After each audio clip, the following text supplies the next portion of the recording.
نحمده ونصلي ونصلي على رسوله الكريم اما بعد اعوذ باللہ من الشیطان الرجیم بسم اللہ الرحمن الرحیم حامیم۔ پارہ نمبر 26 کا خلاصہ سورۃ الاحقاف۔ احقاف ریت کے ٹیلے کو کہتے ہیں، اسی مناسبت کی وجہ سے اس کا نام سورۃ الاحقاف رکھا گیا ہے۔ آگے فرمایا کہ توحید خداوندی پر دلائل نقلیہ اور عقلیہ۔ دلائل دیکھیں کہ دو قسم کے ہوتے ہیں، ایک نقل یعنی جو قرآن اور حدیث میں لکھی گئی ہے اس کو نقل کہتے ہیں، اور عقل یعنی جو عقل کے مطابق دلیل دی گئی ہے۔ اب نقلی دلائل کے بھی یہاں پہ دو قسمیں ہیں، ایک قرآن کے ذریعے اور ایک حدیث کے ذریعے، تو یہ تین قسم کی دلائل ہو گئی۔ تو اس کے ذریعے ہم توحید باری تعالیٰ کے بارے میں کسی کو اگر بتانا ہے تو بتا سکتے ہیں، جیسے کہ دیکھیں زمین ہے کس نے پیدا کیا، آسمان کس نے پیدا کیا، یہ کیا ہے ہم عقل کے ذریعے بتائیں گے کہ اتنی بڑی زمین ہے اور اتنا بڑا آسمان ہے، بنا کسی شگاف کے کیسے کھڑا ہوا ہے اور بنا کسی ستون کے، ہے نا، عقل کے ذریعے سمجھائیں گے۔ اسی طریقے سے قرآن میں لکھی ہوئی کچھ آیتیں ہیں جو اللہ تعالیٰ کی وحدانیت کے بارے میں حدیث میں آتی ہے تو وہ ہم بتا دیں گے، تو یہ دلیل کے مطابق اللہ کی وحدانیت بیان ہوگی۔ آگے فرما رہے قرآن کریم کی حقانیت کے بارے میں کہ قرآن یہ حق ہے۔ اب یہ جو کفار اور مشرک تھے یہ کیا کرتے تھے، آپ صلی اللہ علیہ وسلم کو تانا دیتے تھے، آپ صلی اللہ علیہ وسلم کو ستاتے تھے، تکلیف دیتے تھے، فرماتے تھے کہ یہ قرآن آپ نے خود گھڑ لیا ہے، یعنی خود اپنی طرف سے بنا کے لایا ہے۔ جبکہ اللہ کے رسول صلی اللہ علیہ وسلم نے کیا فرمایا کہ یہ قرآن میں نے نہیں لکھا، یہ اللہ کی طرف سے حق ہے، اور اگر یہ میں نے خود فرض کرے، اگر یہ میں نے خود لکھا ہے تو مجھے اللہ کے عذاب سے بچانے والا کوئی نہیں ہے، اللہ میری پکڑ کریں گے۔ تو اس حساب سے یہاں سے کیا پتہ چلتا ہے کہ یہ قرآن اللہ کی طرف سے ہے، برحق ہے۔ آگے فرمایا کہ اہل ایمان والے قرآن، جو اہل کتاب ہے وہ قرآن پر ایمان لے آئیں گے، ان کے بارے میں فرمایا۔ اب اہل کتاب کون ہے؟ یہود ہے، نصارہ ہے نا، یہ اہل کتاب ہے۔ اس میں ذکر ہے کچھ حضرات کا، جیسے عبداللہ بن سلام اور عدی بن حاتم رضی اللہ تعالیٰ عنہما، اور دیگر صحابہ کچھ ہیں، ان کے بارے میں فرمایا گیا ہے کہ قرآن کریم پر ایمان لائیں گے اور گواہی دیں گے کہ اس جیسی کتاب جو ہے موسیٰ علیہ السلام پر بھی نازل کی گئی تھی۔ مشرکین کو تنبیہ بھی کی جا رہی ہے یہاں پہ، تنبیہ یعنی ان کو جس طریقے سے ایک ڈانٹ ڈپٹ ہوتی ہے اس طریقے سے پیار محبت سے ڈرا کے سمجھایا جا رہا ہے کہ دیکھیں اہل کتاب سے اہل ایمان، اہل کتاب جو یہود نصارہ، ان سے اہل ایمان قرآن کریم پر بھی ایمان لاتے ہیں، اور دیگر کتب جو ہے آسمانی اس پر بھی ایمان رکھتے ہیں، اور وہ جو ہے اہل کتاب سے یعنی آگے بڑھ گئے، سبقت حاصل کر لی انہوں نے۔ آگے فرمایا والدین کے حقوق کے بارے میں کہ وہ وصینا الانسان بوالدیہ احسانا، اللہ فرما رہے ہیں کہ ہم نے انسان کو وصیت کی ہے کہ اپنے والدین کے ساتھ حسن سلوک کرو۔ اور پھر ایک دعا کا تذکرہ ہے جس کے بارے میں مفسرین لکھتے ہیں کہ یہ دعا حضرت ابوبکر صدیق رضی اللہ تعالیٰ عنہ نے کی تھی، کہ اس کے دعا میں کیا اس کا معنی ہے کہ مفسرین لکھتے ہیں کہ انہوں نے دعا کی کہ اے میرے پیارے اللہ، مجھے توفیق دے کہ وہ نعمتیں جو آپ نے مجھ پر اور میرے والدین پر فرمائی ہے میں ان پر آپ کا شکر ادا کروں، میں ایسے نیک اعمال کروں جس سے آپ راضی ہو جائے اور آپ میری اولاد کو بھی نیک بنا دیں۔ اے اللہ، میں آپ کی طرف رجوع کرتا ہوں اور میں فرما برداروں میں سے ہوں۔ سبحان اللہ، یہ دعا ہم کو بھی کرنی چاہیے، والدین کے لیے بھی کرنی چاہیے اور اپنے آل اولاد کے لیے بھی کرنی چاہیے انشاءاللہ۔ آگے فرمائے کہ قوم عاد کو توحید کی طرف دعوت دینے کا ذکر ہے۔ یہ جو عقیدہ ہے نا توحید کے بارے میں، کہ توحید یہ بنیادی عقیدہ ہے، اسلام کے جو عقائد ہیں ان میں سب سے مین اہم عقیدہ جو ہے توحید ہے، اور یہ جو توحید کا عقیدہ ہے یہ تمام انبیاء علیہ السلام اس پر متفق تھے، ان سب کا یہی عقیدہ تھا، توحید کے ایک ہی اللہ ہے، ایک اللہ کی عبادت کرنی ہے، اللہ کے علاوہ کوئی دوسرا نہیں ہے، اللہ ایک ہے، یکتا ہے نا۔ تو اس کے بارے میں فرمایا یہ عقیدہ تمام انبیاء علیہ السلام کے درمیان متفق رہا ہے۔ قوم عاد جو ہے یمن، ایک ملک کا نام ہے یمن، جس کو یمن عربی میں بھی انگلش میں سب زبان میں یمن ہی کہتے ہیں، ٹھیک ہے نا۔ تو اس ملک کے میں ایک علاقے میں یہ قوم جو ہے آباد تھی۔ حضرت ہود علیہ السلام ہے نا، ہود علیہ السلام آئے، انہوں نے ان کو دعوت کی طرح دی، تو ان کی بات کو جھٹلایا۔ حضرت ہود علیہ السلام کے بعد دیگر انبیاء آئے تو انہوں نے ان کو بھی جھٹلایا، اور جب ان کو جھٹلایا تو اللہ رب العزت کی نافرمانی ہوئی تو اللہ رب العزت نے ان کو کیا کیا، ہلاک و برباد کر دیا۔ آگے فرمایا جنات کا اسلام قبول کرنا، کہ جنات نے کیا کیا، کس طریقے سے کہ نبی اکرم صلی اللہ علیہ وسلم طائف سے اہل طائف کے پاس گئے تھے، اہل طائف کو تبلیغ کر کے واپس مکہ تشریف لا رہے تھے، تو ایک جگہ پہ، ایک مقام پر، نخلا ایک جگہ ہے، وہاں پر نبی صلی اللہ علیہ وسلم نے فجر کی نماز پڑھی ہے نا، تو آپ کے ساتھ صحابہ بھی تھے، تو جب آپ نے وہاں پر نماز پڑھی تو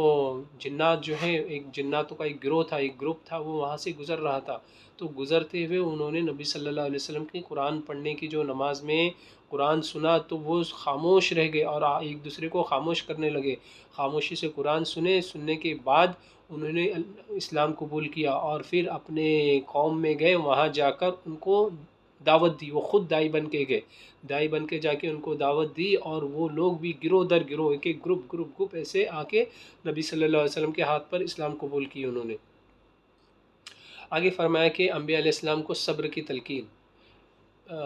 امام الانبیاء ہمارے پیارے آقا صلی اللہ علیہ وسلم کو اللہ رب العزت صبر کرنے کا کہہ رہے ہیں، کہ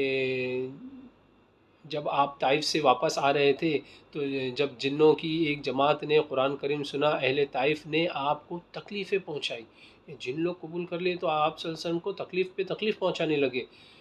تو اب یہاں سے نبی اکرم صلی اللہ علیہ وسلم کو صبر کی تلقین دی جا رہی ہے، کہ آپ کی تکلیف پر، آپ کو جو تکلیف دی جا رہی ہے اس پر آپ صبر کرے، کیونکہ اولو العزم پیغمبر جو ہے،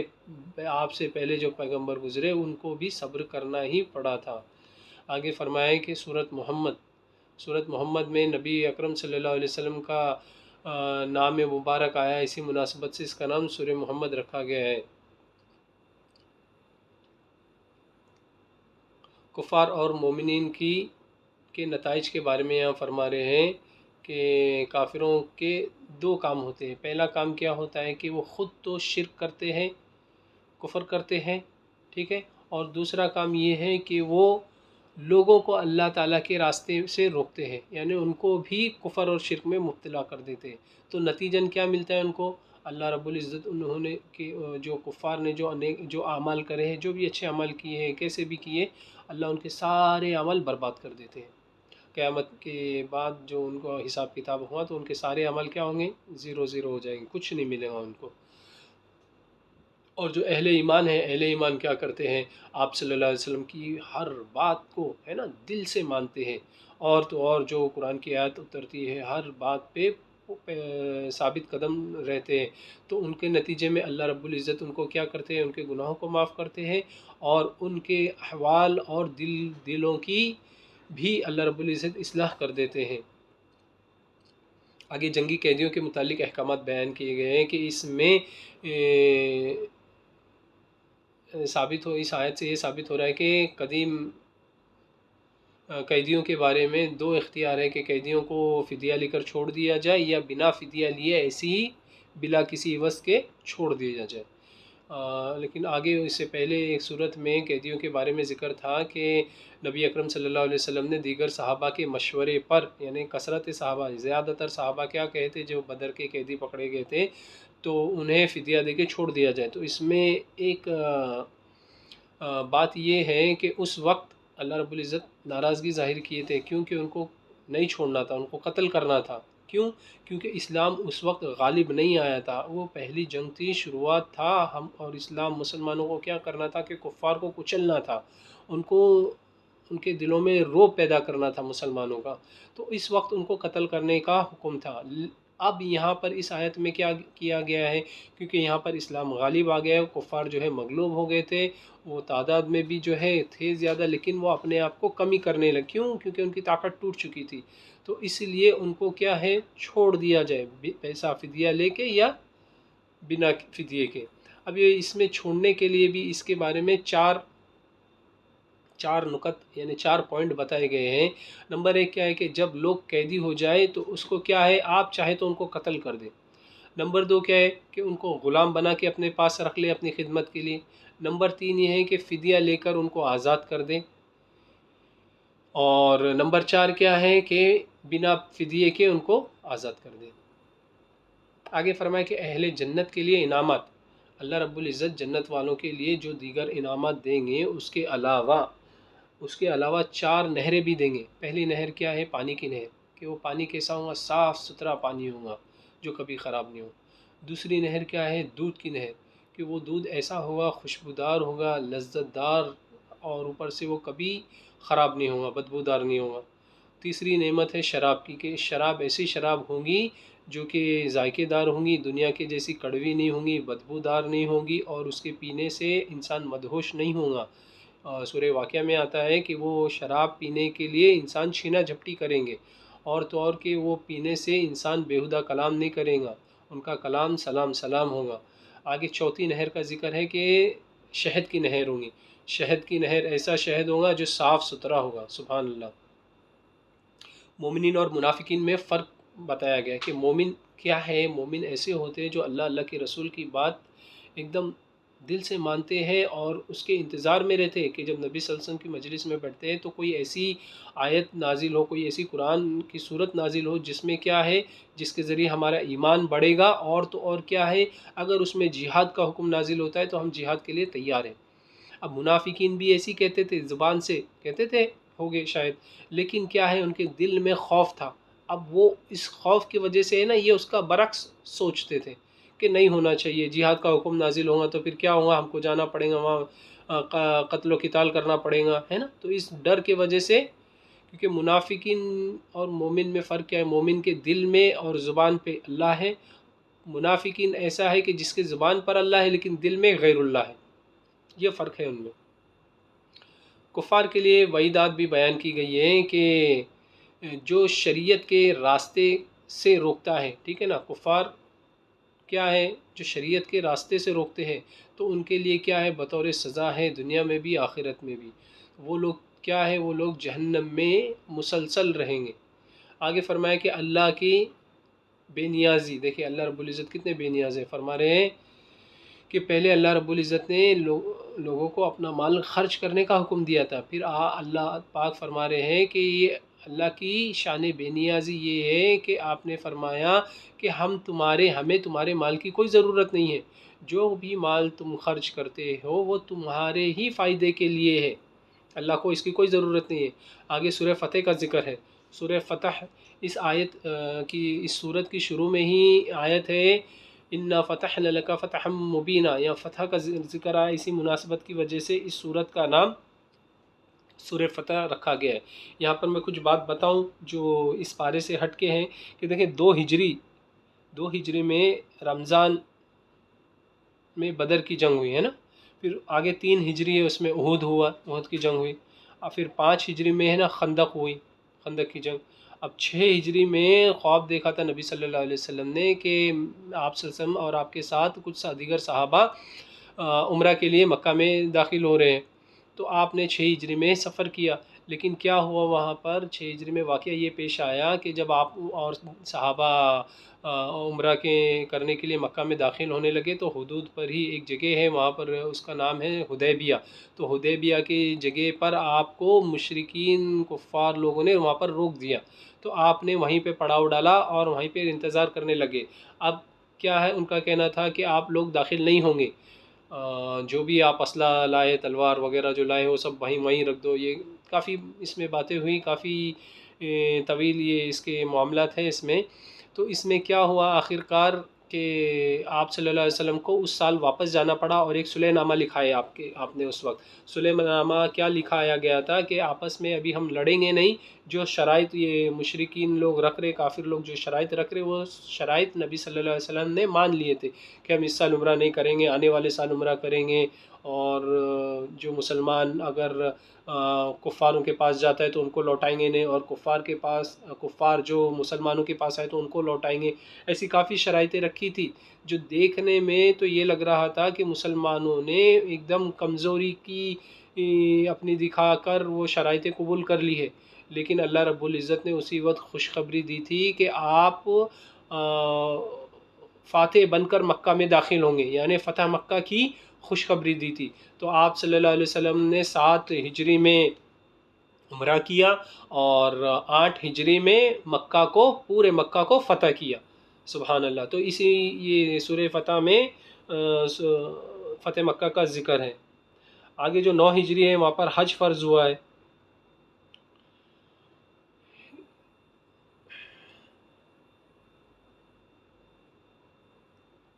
آگے منافقین کے جو ہیلے بہانے کا ذکر ہے، سیقول لک المخلفون من الاعراب شغلتنا اموالنا، کہ دیکھیں منافقین لوگ کیا کہتے تھے کہ ہم جب ان کو جہاد کے لیے نکلنے کا حکم دیا جاتا ہے تو کہتے تھے کہ ہم ذرا بیزی ہیں، مشغول ہے، ہاں یہ کام ہمارا رہ گیا ہے، تو اسی اس میں بہانے بناتے تھے، وہ آگے باہر نہیں نکلتے تھے۔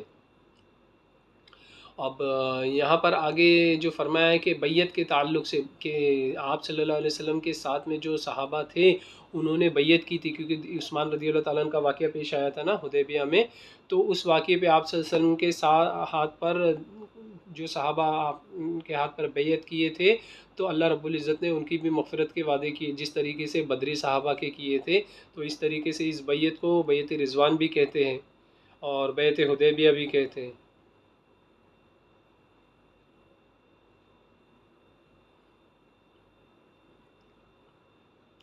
آگے فرما رہے ہیں کہ محمد الرسول اللہ، جو خط میں، جو صلح نامہ میں محمد الرسول اللہ لکھنے سے مشرکین یہ کفار نے روک دیا تھا، تو یہ اللہ رب العزت کا بڑا فضل ہے کہ اللہ رب العزت نے اپنے پیارے پیغمبر محمد الرسول اللہ کا نام قرآن مجید میں محمد الرسول اللہ اس طریقے سے قیامت تک کے لیے باقی رکھا ہے۔ اور یہ اس صلح نامے میں جو اس وقت انہوں نے کٹ کرنے لگایا تھا، تو یہ دیکھیں اللہ کا فضل ہے کہ اس وقت میں یعنی ہم جو صلح نامہ مسلمانوں کو نبی صلی اللہ علیہ وسلم کو قبول کرنا پڑا تھا،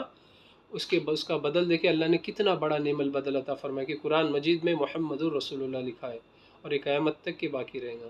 آگے فرمایا کہ صحابہ رضی اللہ تعالیٰ عنہم کی صفات کے بارے میں ذکر فرمایا ہے کہ صحابہ ایسے ہیں جو کہ کفار کے معاملے میں ایک دم سخت ہے، ایک دم سخت ہے، اور جسے سیسا پلائی ہوئی دیوار ہے نا، ان کو چھوڑیں گے نہیں۔ لیکن مسلمان آپس میں مومنوں کے بارے میں صحابہ کیسے ہیں؟ ایک دم نرم دل ہے، نرم مزاج ہے، آپس میں ایک دوسرے کا ساتھ دیتے، ایک دوسرے کو سپورٹ کرتے ہیں۔ اور اللہ رب العزت ان کی صفات کے بارے میں فرما رہے ہیں کہ وہ اللہ سے اتنا ڈرتے ہیں، خشوع و خضوع سے نمازیں پڑھتے ہیں، اور تو اور اللہ فرما رہے ہیں کہ ان کے چہروں پر نماز کے جو نشانات آ جاتے ہیں سجدے کی وجہ سے، تو وہ ان کے چہروں پر ظاہر ہوتے ہیں۔ اور یہ جو پہلی کتابیں جو گزری ہے تورات، انجیل، زبور، ان میں ان کے اوصاف ذکر کیے گئے ہیں، صحابہ کے جو اوصاف ہے، جو صفات ہے، اس کو ذکر کیا گیا ہے۔ آگے صورت حجرات فرما رہے ہیں۔ حجرات اس صورت کا، اس میں جو یہ عربی لفظ ہے، اس کا مطلب کیا ہے؟ جہاں نبی صلی اللہ علیہ وسلم رہائش کرتے رہتے تھے اسے حجرہ کہتے، تو حجروں کے پیچھے سے آپ صلی اللہ علیہ وسلم کو آواز دینے سے منع کیا گیا، اسی مناسبت کی وجہ سے اس کا نام سورۃ الحجرات رکھا گیا ہے۔ اب یہاں سکھایا جا رہا ہے کہ مسجد نبوی کے آداب اور مجلس نبوی، مجلس نبوی جو نبی صلی اللہ علیہ وسلم کی مجلس میں بیٹھے تھے صحابہ، وہ ان کو آداب سکھائے جا رہے، اسی طریقے سے آج بھی آپ صلی اللہ علیہ وسلم کی حیات میں اور آپ صلی اللہ علیہ وسلم کی وفات کے بعد بھی، یعنی مسجد نبوی میں بھی ہم کو وہی آداب کرنے ہیں جو صحابہ نے آپ صلی اللہ علیہ وسلم کی مجلس میں کیے تھے۔ فرما رہے ہیں کہ مجلس نبوی صلی اللہ علیہ وسلم کے آداب کو بیان کیا جا رہا ہے کہ جن معاملات کا فیصلہ نبی مکرم صلی اللہ علیہ وسلم نے کرنا ہو، یعنی آپ نے جو فیصلہ کرنا ہو اور ان معاملات میں آپ نے مشورہ بھی طلب نہ کیا ہو، مشورہ بھی نہیں کیے نبی انہوں نے، صحابہ نے، لیکن نبی صلی اللہ علیہ وسلم سے آگے بڑھنا اور پھر اس میں بحث و مباحثہ کرنا خلاف ادب ہے۔ سیدھا فرمایا اللہ نے، یہ خلاف ادب ہے۔ جیسے قبیلہ تمیم، ایک قبیلہ تھا اس کا نام تمیم، قبیلے کا نام قبیلہ تمیم کے وفد یعنی جو کچھ لوگ ہوتے ہیں اس کا ایک گروپ ہوتا ہے، تو وہ گروپ جیسے جماعتیں نکلتی ہے، ایک 4 لوگ، 8 لوگ، 10 لوگ کی جو جماعت بن کے نکلتی ہے تو اس میں کوئی ایک امیر ہوتا ہے۔ اسی طریقے سے اس جماعت کا، اس وفد کا امیر کس کو بنایا جائے، اس بارے میں بحث و مباحثہ ہوا، کن کے درمیان؟ شیخین،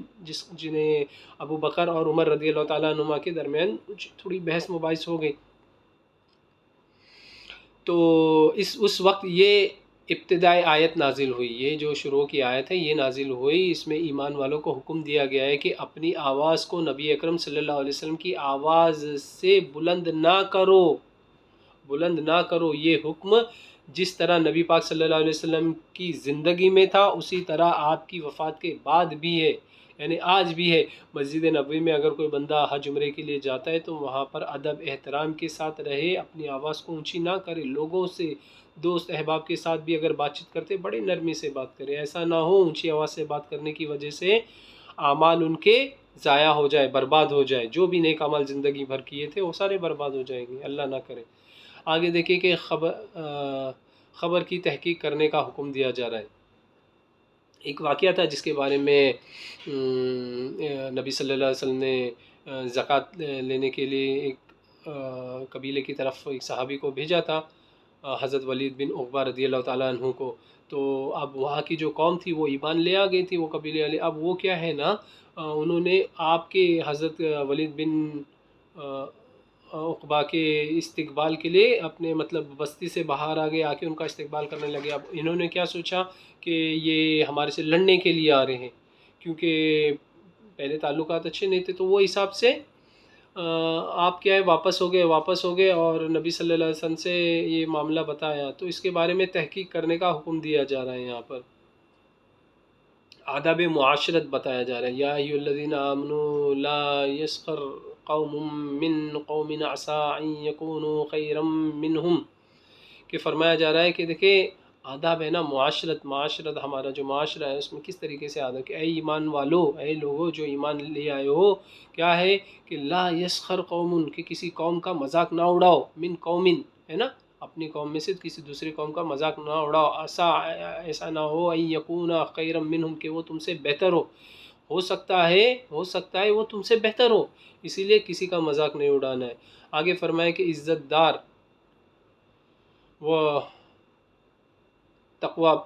پر کون ہے نا، تو اس کے بارے میں فرمایا یا ایھا الناس انا خلقناکم من ذکر و انثی، کہ اے لوگو ہم نے تم کو پیدا کیا ہے من ذکر و انثی، مرد اور عورت سے۔ اللہ رب العزت نے یہاں پر اس کے بارے میں فرمایا کہ دیکھیں حضرت آدم علیہ السلام کی اولاد کی مختلف قبائل، اقوام اور خاندان بنائے، ہے نا، الگ الگ، ان کا مقصد صرف پہچان ہے،